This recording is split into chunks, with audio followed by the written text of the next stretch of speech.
Attractiveness is about more than just hip to waist ratios and making sure that your head is angled at the right place and wearing the right colors and all that kind of stuff. Don't get me wrong, those things obviously can help, and wearing the right kind of clothes and all that kind of stuff can help. But there's some deeper things that men are really attracted to that I thought would be really beneficial for you to know more about.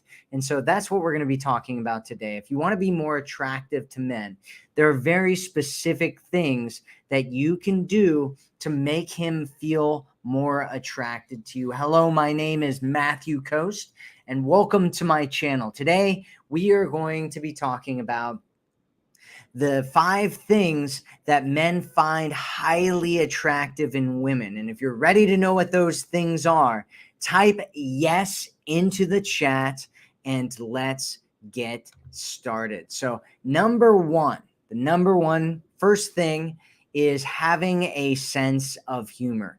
And so it's one of those things where if you look at the different studies that have been done on sense of humor in the attractiveness of two people, both men and women are both looking for somebody that they're attracted to.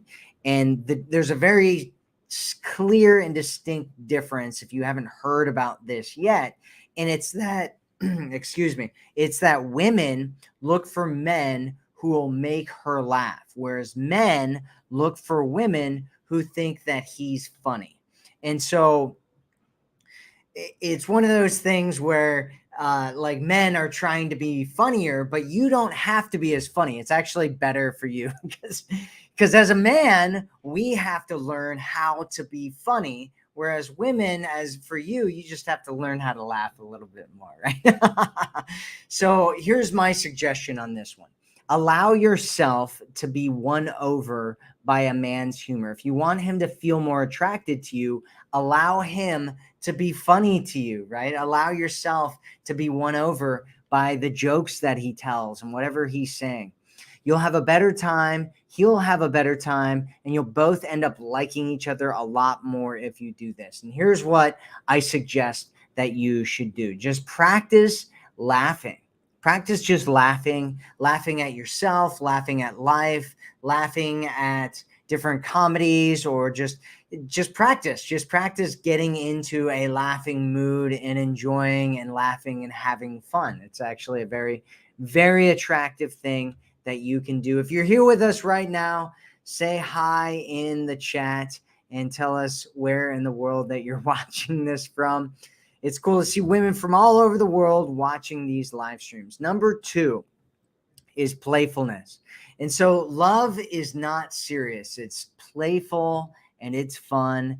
And a lot of women think that men only like younger women. And this is absolutely not true. There've been studies that they've done on this, and they found that women over the age of 40, around 34% of them, are actually dating men who are younger than they are.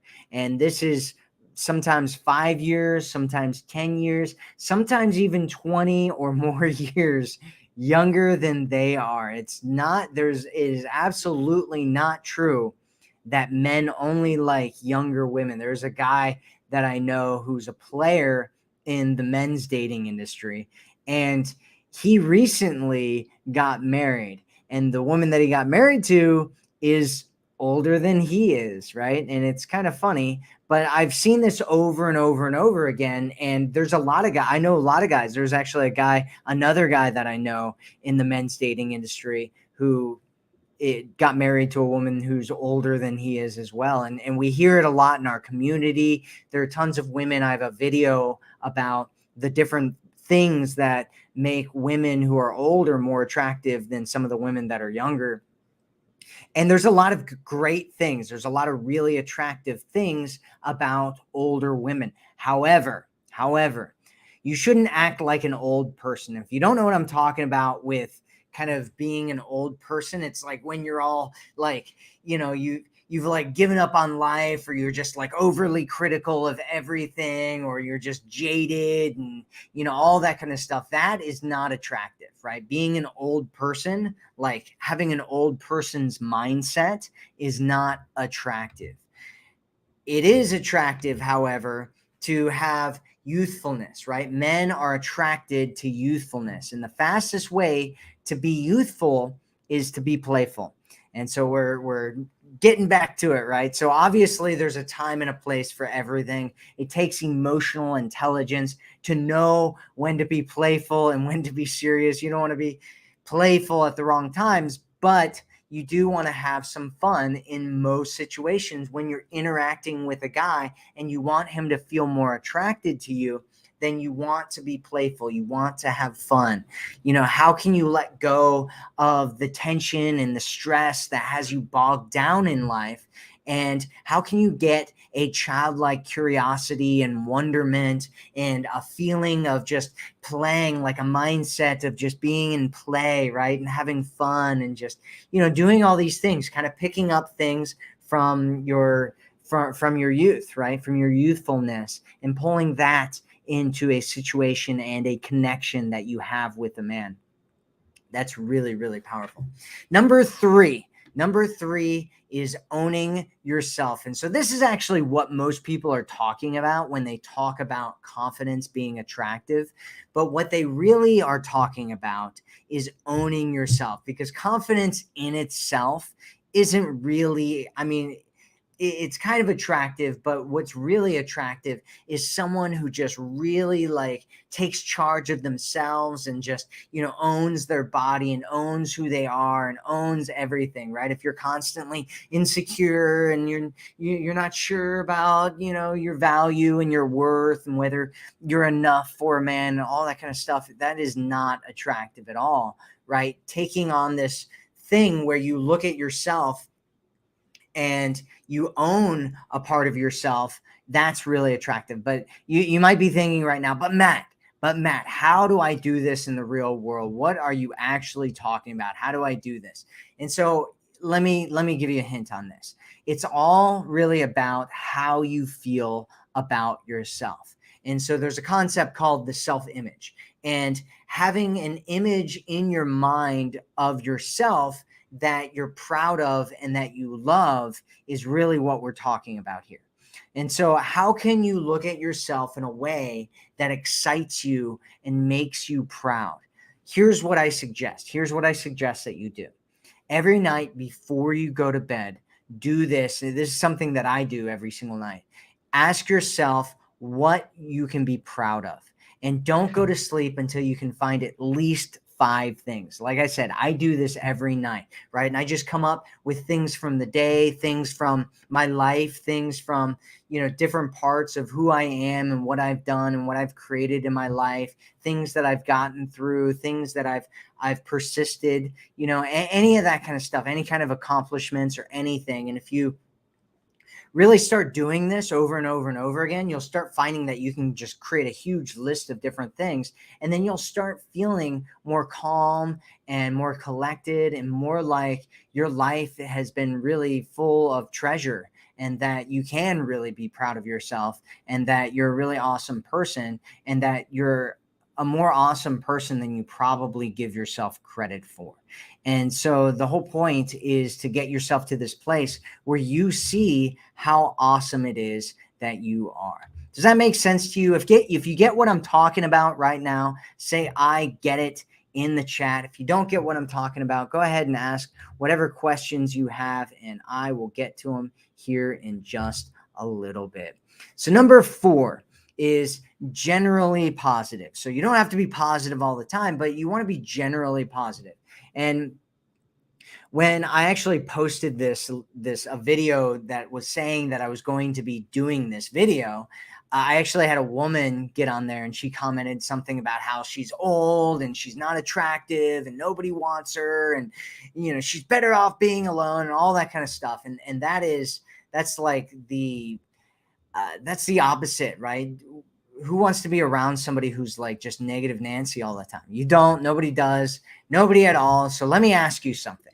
On a scale of 1 to 10, 1 being that you hate life and you hate men and you're bitter and life sucks and you're totally jaded and everything sucks and you think everything sucks, that's 1, right? And 10 being that you love every day and you love life and you love men and you love relationships and you're excited about your life and you look at your future as being something that's bright and amazing and wonderful.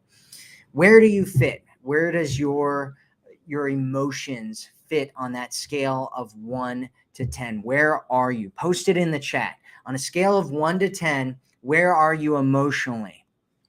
1 being that you hate life and blah, blah, blah, and 10 being that you absolutely love life and you're just excited and everything every single day. And so here's what I want you to think of. So just think about that number of where you say that you are, and then ask yourself this question. Would you date a man who was that same number, right? Would you date a man who's a 6? Would you date a man who's a 5?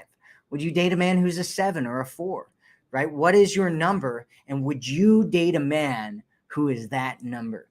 Just think about that. Think about that for a second.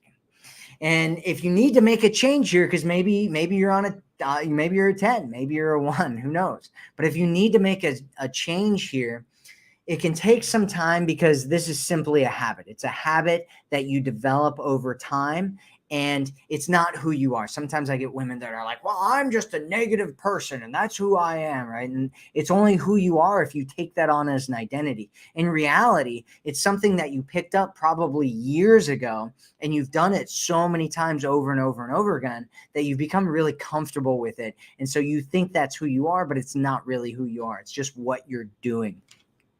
And so you can change that habit anytime that you want to. You don't need to be smiles all the time, right? You don't have to always be happy and, whatever, right? Like we call it like the perma smile, where you're just like, like, I don't know if you know people like that, but you don't need to be like that. And it's actually kind of creepy and weird. So don't do that. Instead, you want to have a generally positive outlook on your life and life in general and the world in general, because that is far more attractive than the opposite. So number five is being independent but attainable. Remember, the magic is in the middle here. If you're too independent, right? If you've gone off the deep end of being too independent, men won't feel like there's a space in your life for them. And that's a problem. If he doesn't feel like he can be in there, he's going to feel like you're not attainable, like he can't get you. And so he'll probably go somewhere else and go find a woman who he can attain and he can be a part of her life. And on the other end of the spectrum, if you're too easy and available all the time, men will feel like you have nothing going on in your life and, start questioning whether you're somebody that they actually want to be with or not. And it'll feel a little bit too easy for them, and they won't value you as much if they don't have to work for you and earn you and, be in your life. And so instead, there's a middle ground where you have your own life, but at the same time, you also have space for a man to be there. If he's the right kind of guy, if he wins you over, if he's consistent with you in pursuing you and chasing you and showing you that he's the kind of guy that wants to be in your life and wants to have you in the type of relationship that you want, and shows you that he believes that you're valuable and you're amazing and you're special and you're wonderful and you're different than all the other women out there, and that he wants something special and real with you. And you want to be independent and attainable. And I know some people are going to be complaining about this whole thing. Just remember that this is also really attractive in men, right? If you get a man who's just totally available and he's got nothing going on in his life, how attractive is he to you? Or if you meet a man and he's totally unattainable, you don't feel like you can even be there with him because he's working all the time and he has no room for you in his life. How attractive is that? You feel like you can't ever win with him. And so most women will actually walk out of that situation as well.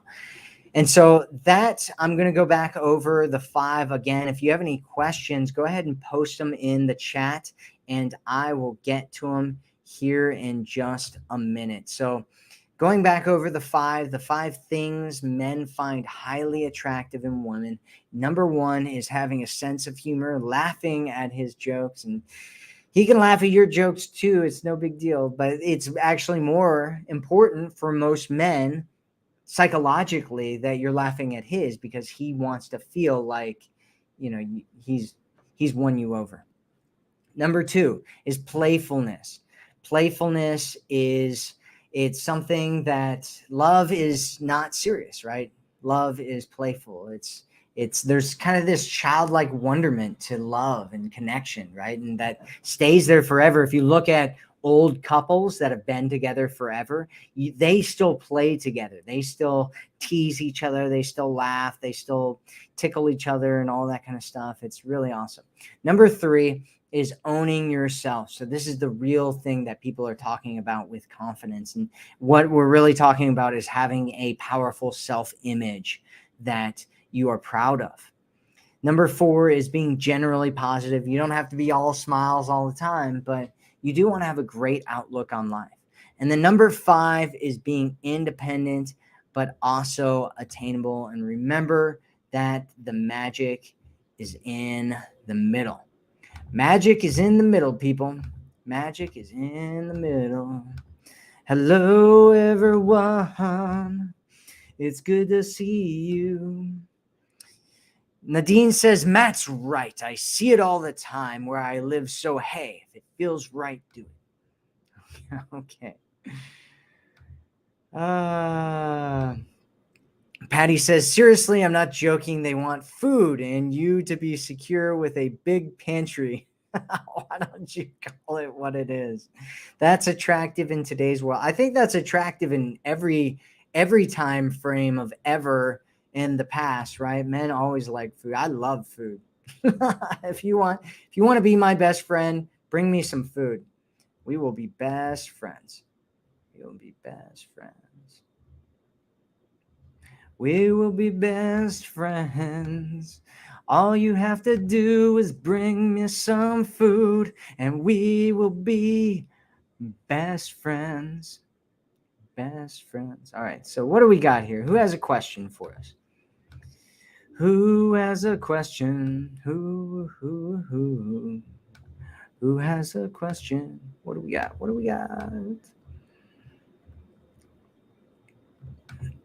Donica says, when you like someone, it comes naturally to be playful. It's a lot of fun to be around someone you like.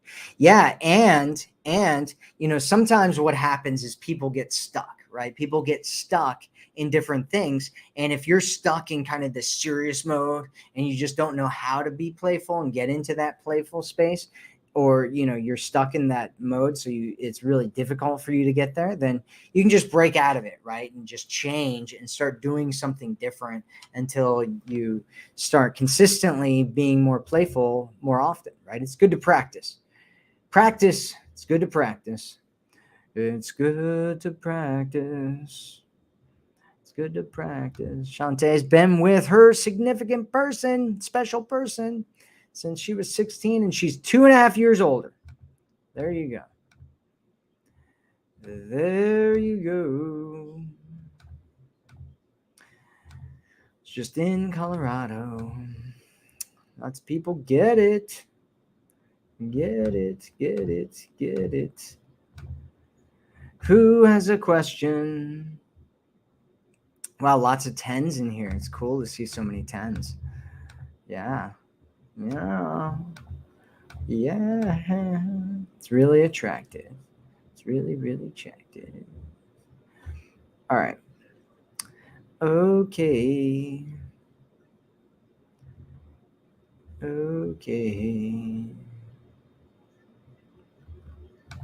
Rocky Mountain Red Wing, I like it, says, what if he is an avoidant and you are an empath?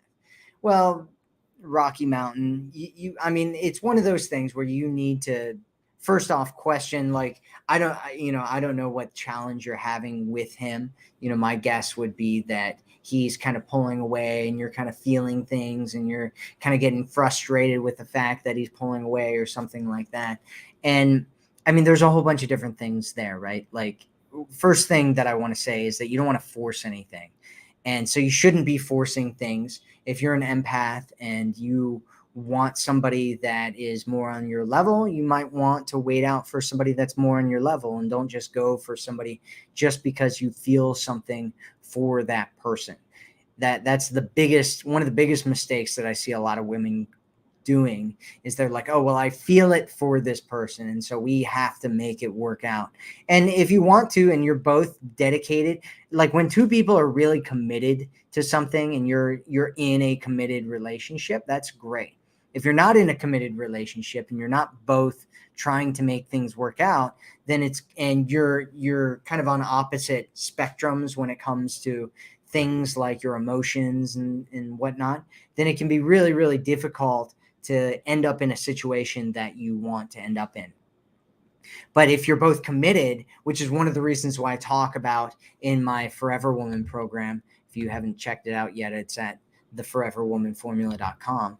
One of the reasons I talk so much about like dating in abundance and whatnot in that program is because when you're dating in abundance, then it's like you don't feel like this is your only option and this is the only person that you can go for, and you have to make something work out with that person, right? You get to know a few different people over time, and you get to see their consistencies. You get to see how they act in different situations. You get to see how they respond when there's problems or issues coming up, which if it's an avoidant means that they're kind of pulling away and going distant and all that kind of stuff. And whether you guys really have a compatibility there or not. And if you don't have a compatibility and you're dating in abundance, it's not a big deal, because you can just be like, oh, well, I'm dating other people, and maybe those other people will kind of step up. And then at some point you're with somebody and you're like, okay, let's do this, let's commit. And you both agree to it, and you end up in a relationship, and then magic can happen from that standpoint, because then you can have a conversation and you can talk about things and you can have real conversations because you're in a relationship and you both agreed to be committed to it. But if you don't have that agreement of commitment, then you have to look at whether this is actually a situation that you want to be in. My suggestion is that you start dating in abundance and you make a decision based on that. I hope that makes sense. I hope that makes sense. Amy says, thanks for this chat, Matt. What does too independent look like? Too independent looks like you being unavailable for him and his life, right? So it kind of depends. It depends on you. It depends on him. So most guys at some point want you to be more available than, once a week, once every 2 weeks or whatever, right? When you're first dating, a lot of times that can be okay and it's fine. And you're like, oh, well, I only have, this one day, every week that we can hang out and spend time together and whatnot. And when you're first dating, a lot of times that can be okay until the person really starts liking you. And then at some point they're like, well, I want to spend more time with you, and I want to, have more of a connection there. And I want, I really like you, and I'm away from you all the time. And it kind of feels painful because I want us to be together. And so if you're unavailable for that, right? Or you only have these certain times, so you can only hang out these certain times, and then sometimes you have to cancel because of work and other things and blah, blah, blah, then you're probably too unavailable, right? And so it's one of those things where it's difficult to say exactly, because everybody's different and what people want is different. Some people, they only hang out once a week, one day a week, and they've been doing that for years, and they're totally fine with that, right? And that's totally okay with both of those people. Some people want to hang out with each other every single day, or be in contact every single day, or be talking every single day, or see each other, a couple times a week or something like that. And so it depends on what your blueprint is for what you want and what his blueprint is for what it is that he wants, and figuring out how those two things match together. And when those two things match together, then it's really great. But if you don't have time to match his blueprint, that can be a big problem for him. He might end up being like, okay, well, I don't want to do this. If you don't have more time to have a man in your life, then I don't want to do this. And most guys will communicate that at some point, like, hey, you're just not available for me. Right. And we have women that do this in our community as well, where they'll be like, yeah, that guy's not available for you. He's not ready. If you ask a question in our community and ask all the women, they'll tell you what they think of your situation, which can be really good. And so I hope that makes sense there, Amy. It's really dependent on the two people as to what's too independent and unavailable. And so, yeah. Yep, that's what it is. Elizabeth says, how to know once walk away to take him seriously if he comes back. Says not sure is ready, so I kindly walked away. Okay, well, so he says that he's not sure if he's ready. Then you need to have that same conversation with him when he comes back to you, Elizabeth. So if he leaves, and he talks to you and he's like, hey, I'm not ready. And you're like, oh, okay, bye. Right. And you're like, peace out, bro. Right. And you're like running out. And then he's like, whoa, wait a second. And he comes back and he's like, ta-da, here I am again. Right. And you're like, well, wait a second. Are you ready? You have to ask him. You have to ask him again, because he'll waste your time. Right. Guys will waste your time. And this is how a guy wastes a woman's time. And for women, right, the way that women waste a guy's time is you'll like hang out with him and you'll never, you'll just be friends, right? And you'll just keep him as a friend. You're like, oh no, I thought we were really good friends, or I thought you were gay. I didn't even realize you were interested in me, right? That's how women waste a guy's time. How guys waste a woman's time is he will keep showing up even though he told you he's not ready. And if you keep allowing him back into your life without making sure that he's on board with being ready and he's going to have this relationship and all that kind of stuff, then you're letting him waste your time, right? He's coming back and he's like, I'm here to waste your time, right? And you're like opening the door and you're like, can I let him in? And so you either let him in and let him waste your time some more, or you go, hey, are you going to waste my time again? You know what I mean? Like, are you ready now, or are you not going to be ready? And if he's like, oh yeah, no, I'm ready. You're like, oh, okay. And then he can prove to you that he's ready, or he can go, no, I'm still not ready. And then you just shut the door in his face and you move on with your life. Right. That's what you're looking for, right? You're looking for him to prove to you through his words, his actions, and his consistency over time that he is actually wanting what it is that you want and giving you what it is that you want and on the same page and going to the promised land that you're trying to get to. That's how you know, Elizabeth. That's how you know, and make sure he ain't wasting your time.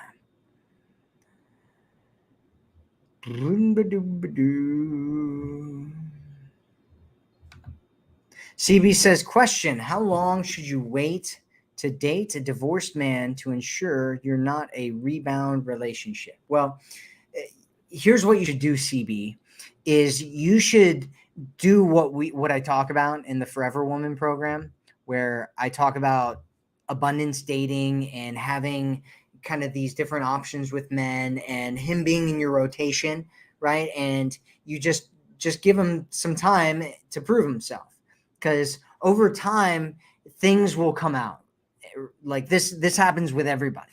So over time, everybody's stuff starts coming out, and it just takes time, right? It takes weeks. Sometimes it takes, minutes, right? Like you meet a person and they're like, and they just start saying crazy things, and you're like, oh my God, you did what? And you're what? And and they're like talking about their ex the whole time. They're like, well, I couldn't believe that she would do that. And you're like, oh, you're still in love with your ex, right? Or they're like, doing some kind of crazy thing where they're talking about like weird stuff that you're not into or whatever, right? And what you want to do is make them as comfortable as you possibly can, right? You have a conversation with them and you talk to them about things, and you talk to them about their ex. Just ask them like what happened in their previous relationship, and they'll start talking, and based on what they say and how they say it will tell you what's going on. And so if you start talking to him about his ex and he's like, yeah, we just didn't really work out and whatever. And we really liked each other for a while, but over time, it just felt like we were kind of roommates, or we kind of grew in different directions or something like that. Then the probability is that he's over it, right? That's the probability. But if he's like talking about her in a negative way and attacking her, and he's really emotionally charged, you can see he's like getting really upset about it. Like my brother has been divorced to his ex-wife for, wow, it's been almost 20 years now. It's been almost 20 years. And we were talking about her. I was just in Colorado visiting him not too long ago, like 2 weeks ago. And he was talking about her, and you could tell he was just like, and just all this emotion. And like at some point he let it slip. He's like, yeah, I'm still not over it, right? I'm still not over her. And, you could just tell by what he was saying without even saying that he wasn't over her, because he was so emotionally charged about it. And people only get emotionally charged about something that they really care about, that they're really interested in, right? There's only an emotional charge there if there's a reason for that emotional charge. And that emotional charge, usually around an ex, is frustration that it didn't work out, and difficulties because they didn't feel like they're enough, and all this stuff. And so that's that connection that they still have to their ex.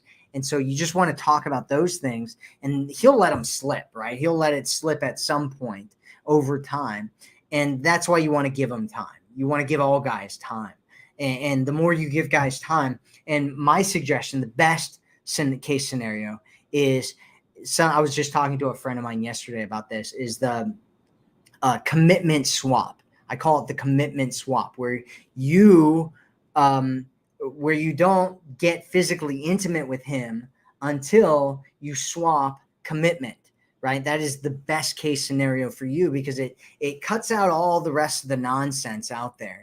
But you also want to give it some time to find out what's going on with him.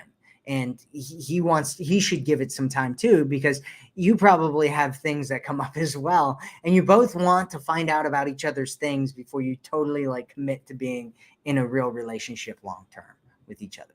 Does that make sense? That should make sense to you, hopefully. Hopefully that makes sense. It's a good question there, CB.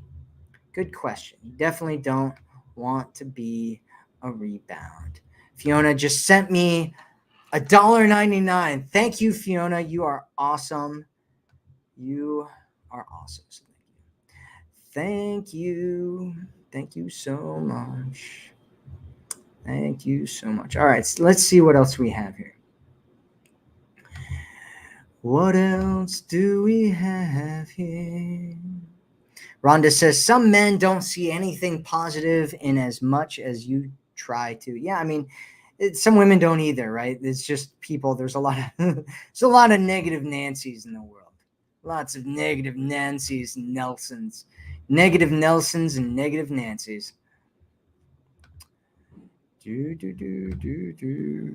Kaz says, hi, Matt. You're the best. I'll cook for you. Oh, well, I appreciate that. I'll take that any day. Take that any day. Granada says, what if a man is way too available and always wants to be around every day? Well, you have to have a conversation with him about your boundaries and tell him what you want and what you don't want, right? Like, Tell him when you need space, when you need some time away. Tell him when you're available. Give him certain times when you're available. If he's available all the time and you want to pursue this, just let him know when you're going to be available and when you're not going to be available. And let him know that more than that is too much for you, and just have a conversation with it. And if he's like, no, I want that, no, you either have to make a decision whether you're willing to try that or whether he's not really the kind of person that you want to be with. So it's a good question. It's a good question. It's a good question. Portia says, a man wants a woman that has an emotional connection and supportive and protective. Okay. Millie says, I am in a long distance relationship. He is always busy. How do I react to that? Well, you just have conversations. Like if you're actually in a long distance relationship, Millie, and you're not just dating, you've actually made an agreement that you're in a long distance relationship. Once you're in real relationships, and even before that, you can do this, but once you're in a real committed relationship with somebody, you need to start having real conversations about things. You need to there's an elephant, right? And he's in the room and you guys aren't talking about it. And you need to start pointing at the elephants. And that is the best possible thing that you can do. It's actually a huge thing for intimacy. I just created a program about intimacy. And this is one of the best ways that you can create intimacy, is to break down all of those elephants that are in the room, all of the things that you haven't talked about before that are there clouding what it is that you're doing. The longer you wait to talk about these things, the more charged up and emotional you're going to get about it. And the faster you talk about these things, the faster you can get to a place of understanding, mutual understanding, of agreement, or of deciding that you don't want to be with each other anymore, right? And that's what you want to do, is you want to quickly get to that space, quickly go through all of those things so that you can get a mutual agreement there. You don't want to hide it. It's not trying, doing all these things. Just talk to him about it. Just sit him down and say, hey, you're always busy. I feel like I want to be connected more to you. And I'm just wondering if there's a way that we can make that happen, and, or whatever, right? And just find out what's going on. And you can have a conversation about it and work out some kind of compromise or some kind of deal, or figure out whether this is actually maybe not what you're actually looking for. Because long distance relationships are very difficult. Around 42% of them don't make it to the 6-month mark. And so if you want to be one of the ones that makes it, you need to start having real conversations and really decide that this is something you want to do. Decide that this is what you want to do. Lulu says, will a man kiss a woman on the lips if he doesn't like her? Well, I need some context here, Lulu. There's plenty of situations where men kiss women on the lips where they don't really like them. It could be a bet. It could just be to see if there's any kind of attraction and chemistry there, because a kiss is kind of like the barrier, right? It's the barrier between friendship and non-friendship. And if a guy is like, I kind of feel it for her, like, let's see what happens if I kiss her, and then he kisses her and he kind of feels like it was dead, or it was kind of a gross kiss or whatever, he might be like, I don't really, like, this isn't really what I want to do. This isn't really that interesting to me. Like, I don't have that chemistry here. Or he might kiss you and be like, oh, that was great. And I like it and I want to do this some more and all that kind of stuff. And so it's one of those things where a kiss could tell him a lot about, whether there's more potential there, even if he was kind of on the fence about it. If he doesn't like her, like, would he kiss her on the lips? There would have to be some kind of external reason for it. In my mind, I'm not coming up with anything that really would be a common scenario. So I'd need some more context from you, Lulu, about what might be happening here. Victoria says, I got jealous over him dating because we didn't establish exclusivity. We now have, but we are LDR, and now I feel like he isn't trying. Okay. Well, like I said, LDRs are really difficult. And if you've agreed on exclusivity isn't really a relationship. It's just saying you're not going to hook up with other people or date other people or whatever. You might want to have some more conversations there and find out where he is. Because if all of a sudden he just stopped trying, since it's an LDR, there could be other things going on there that you might want to have a conversation with him about. But it could just be that, he felt kind of pressured into the whole exclusivity thing or something.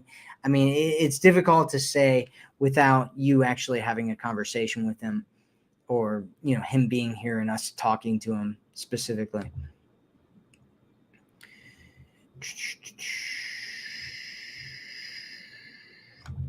Kelly's still waiting to meet her forever. Well, he will come. He will come, Kelly. I believe I see it. I see it in your future. Hold on. I'm looking for the future, and I can see your forever man. He's gorgeous, tall, handsome. He's got a chiseled jaw. He's really funny. I can see this for you, Kelly. I can see it. It's coming. He's coming. He's coming for you, Kelly. He's coming. He's coming. Make sure you have a space for him in your life. Make sure you see him too, Kelly. Make sure you have a space for him.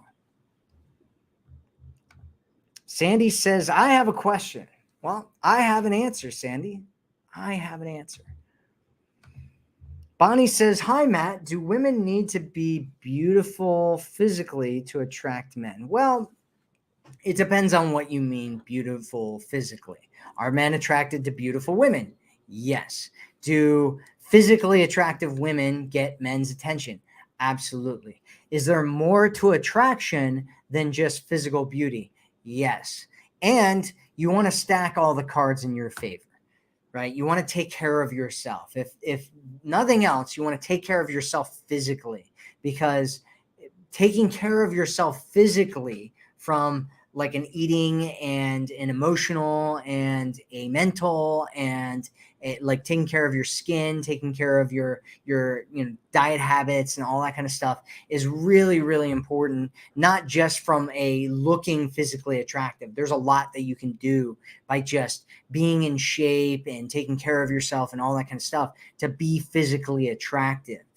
And doing all those things as well also makes you more emotionally in the right headspace to connect with a man, because what you eat actually has a huge impact on how you feel. I don't know if you know that or not, but if your liver is all messed up and clogged with fat and all that kind of stuff, and your kidneys are all clogged up, and you've got all kinds of issues with your skin because of your kidneys and your liver and all that, and it's making you bloated and all, you're not going to feel good, you're not going to look good, you're not going to feel strong, you're not going to feel confident, you're not going to have a strong and healthy and proud self-image of yourself. And so you want to make sure that you're taking care of yourself in all of those different ways. You can also do things from a clothing standpoint to make sure you're wearing well-fitted clothes that make you like accentuate you. But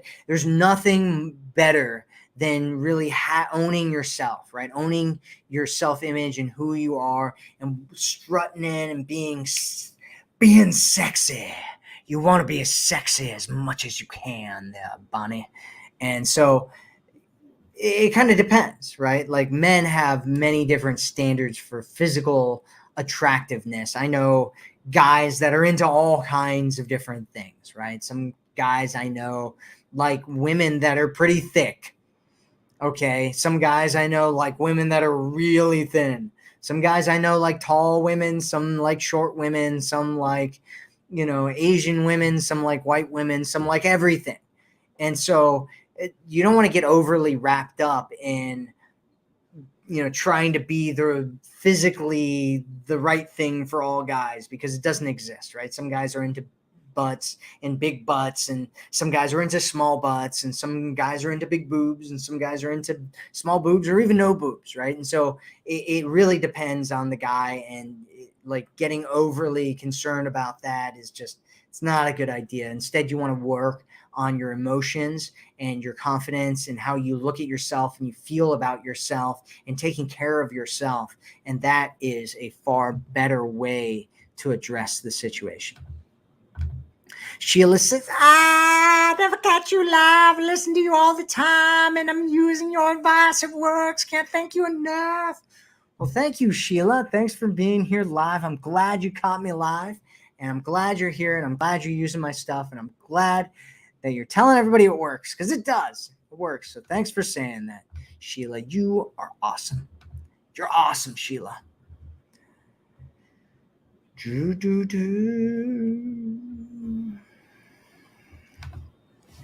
Elizabeth says, he says I check all his boxes, but he isn't sure what he thinks. He is afraid to lose freedom, even though he knows that's dumb. So I let him go, but sure, he will come back because not used to being told no. Well, don't let him in unless he agrees. Don't let him in. Don't let him in, Elizabeth. Sherry's from North Kakalaki. Well, thanks for being here, Sherry. North Kakalaki. North Kakalaki. Kaz says, what if you and your partner have different attachment styles? How do you explain what makes you happy without sounding needy and pushy? Well, ideally, right, in an ideal world, if we were in a world of flowers and rainbows and ideals, we would live in a world where everybody was working towards becoming a secure attachment style, because your attachment style isn't your fate. It's just a place that psychologists have found where they're like, okay, if somebody has this kind of an upbringing, they tend to end up in situations where they avoid stuff, or if they have this kind of upbringing, they're in situations where they kind of cling on to people and want more, and never feel like it's enough and are very insecure and all that kind of stuff. Or if they had this kind of an upbringing, people have kind of healthier ways at being connected with each other and all that kind of stuff. And so one of the things that you will want to do if you have some kind of unhealthy attachment style, or attachment style that it kind of brings out parts of you that might be kind of disruptive or might be challenging for a guy of a different attachment style to deal with. One of the things that you'll want to do is start working on your attachment style and working on your feelings of being enough and your feelings of security within yourself and your ability to attach to somebody in a secure kind of a way.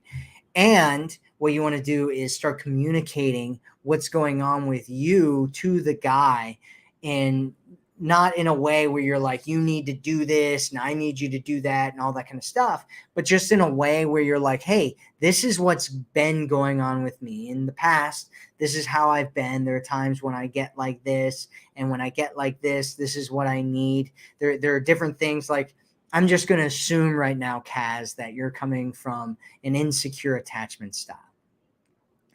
And if you're coming from that kind of an attachment style, there are certain things that you can ask him to say to you when you get needy and insecure and whatever, right?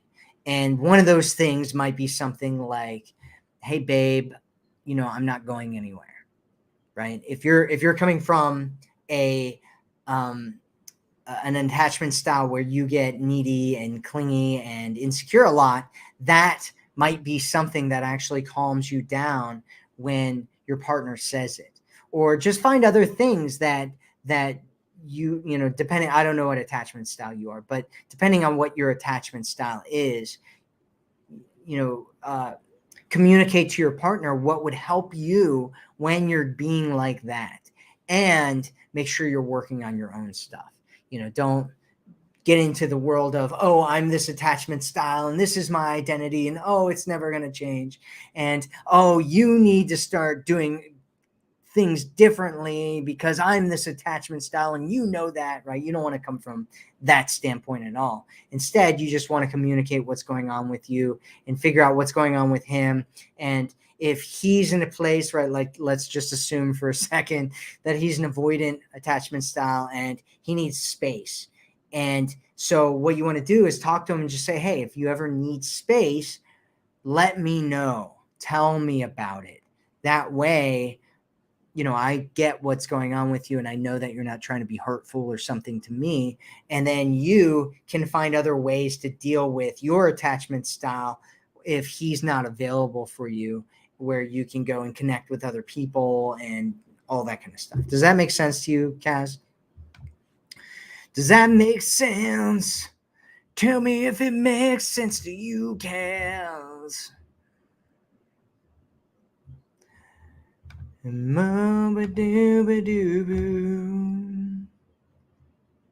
Sonia says, let the fire of the Holy One burn in me, too hot to handle. Oh, yeah, that was good. Disa says, abundance dating has been such a game changer for me. You're changing lives, Matthew. Well, I am glad to hear that. I'm actually writing a book on abundance dating right now because it's been such a monumental game changer for so many women. I'm ready to just release that whole concept to a world in a bigger and stronger way. Kelly says, thank you for your videos and advice, Matt. Been doing a lot of abundance and manifest meditations. Awesome. That is awesome. I'm also going to be coming out with some new meditations here pretty soon because I'm excited about meditations and I love them, and I think people will love them too.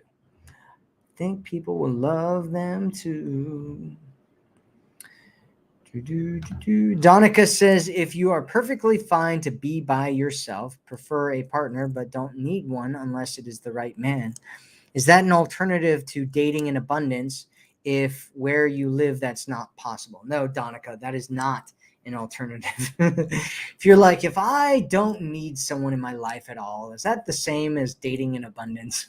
No, it's not. It's not. However, what you can do is get connection from other sources. So one of the things that I talk about in I don't know which program at this point is one of my programs. If you don't have the Forever Woman, you should definitely go get it.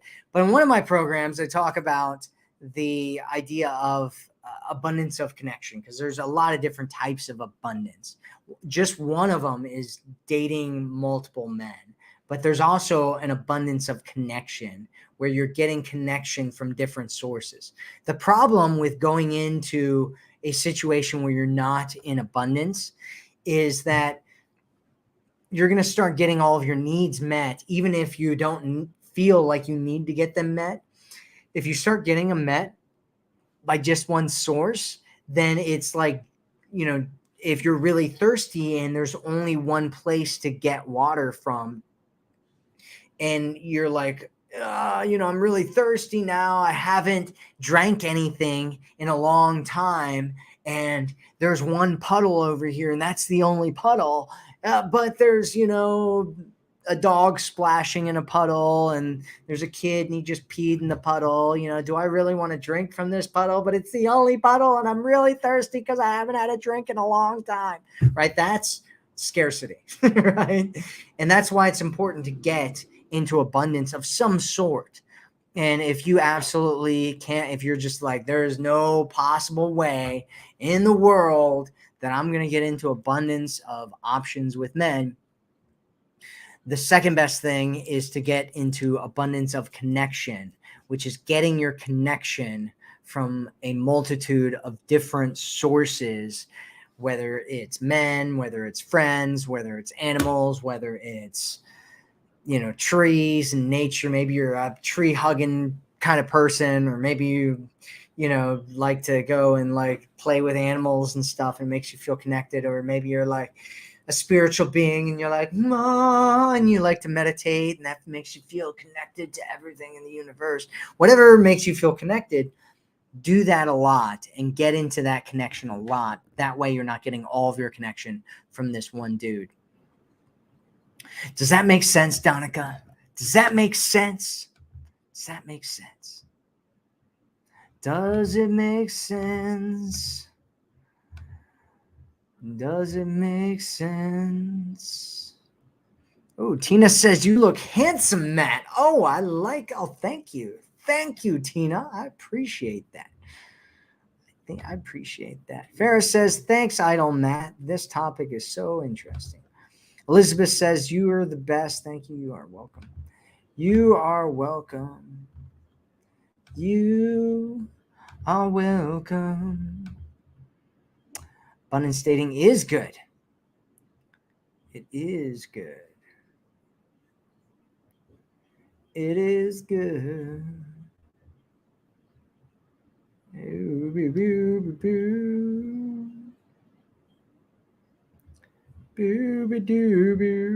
Melinda likes my sense of humor. Well, I like your sense of humor, Melinda. You have a good sense of humor. You know what's funny. You know what's funny.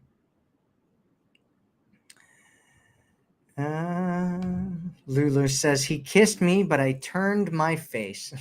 I didn't really feel like I'm ready for that. I'm not sure if that hurts his feelings. It might. It might.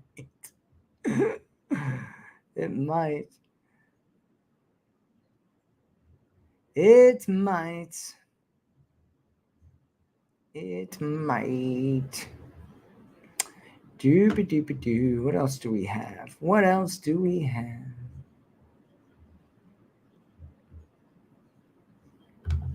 Kelly says, question. In your opinion, where is the best place to meet a potential partner? Well, it depends on you. And this is one of the reasons why this question has been going around for years now, and nobody has ever given a definitive answer for it outside of it depends on you. And the reason that it depends on you is because everybody has different things that they're into, their different needs, their different likes. Well, one of my favorite things is personal development. I think it's one of the most important things that you can do in your life is be growth oriented. However, you don't have to go to personal development events to be growth oriented. You can be growth oriented and never go to personal development events. There's other things. You might be big into sports, and that would be the best place for you to meet somebody who's into sports. You might find the love of your life on Tinder. You might find them, anywhere. It could be anywhere. And so for everybody, it's different.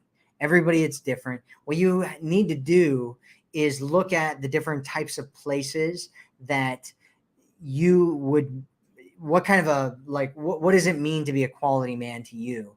And then go to places where there's large quantities of men who are like that, who would be interested in, that might be single, right? That's the best thing that you can do, because there's no one definitive place that you could look at and be like, that's it, right? Like, you could meet the love of your life in a grocery store. You could meet him walking in the park. You could meet him anywhere, right? There are good men, quality men, depending on what you think of as a quality man, all over the place, doing all kinds of different things everywhere. You might meet him in a hotel, a fancy upscale hotel bar. You might meet him, if you go to a sports bar, or if you go to yoga, or if you go to a festival, or, it really depends on you and your qualities and your values and what that person's values are. For me, I'm so into personal growth, like so into it, that, for me to be in a relationship with somebody that isn't trying to grow and develop themselves would be, it would be like a nightmare for me, right? And so everybody has a different thing that they're into, right? Because maybe you aren't into personal growth at all. And so you're like, I don't want to grow. I just want to, have somebody that likes to hang out and watch movies with me. And so you'd want to find somebody in a different place than somebody else would. So it really kind of depends on you. It depends on you, Kelly, but that's a really, really great question. So, all right, we're going to wrap up this session today. And again, we're going to wrap it up in a similar way that we've done it in the past with the Queen's Mantra. So here's what I want you to do is I want you to take a deep breath in and out. Take a deep breath in and out. Take a deep breath in. And then just breathe out all your frustration, all your anger, all your worries about not being attractive enough or not being beautiful enough or not being enough for a great man in your life. And instead, just own your power. Own your strength. Own the part of you that is enough. And so, like we've done before, we are going to say the Queen's Mantra. And every time we say the Queen's Mantra, we say it 3 times. Are you ready? Here we go. I am valuable. I am worthy. I deserve to be cherished. I am valuable. I am worthy. I deserve to be cherished. I am valuable. I am worthy. I deserve to be cherished. I suggest that you say that anytime you run into a challenge where you're feeling like you're not enough, where you're feeling insecure, where you're feeling unstable, where you're feeling confused or frustrated about yourself or dating or life, where you're questioning yourself and your own self-worth. Say it in the mornings just to remind yourself of who you are and what you deserve and how valuable you really are. And I want you to leave here just remembering that you are valuable, you are worthy, and you do deserve to be cherished. That's it for this video. I'll speak with you again soon. And always remember, you are worth it. Have a good day, good night, good evening, wherever you are in the world. Maybe it's a good morning.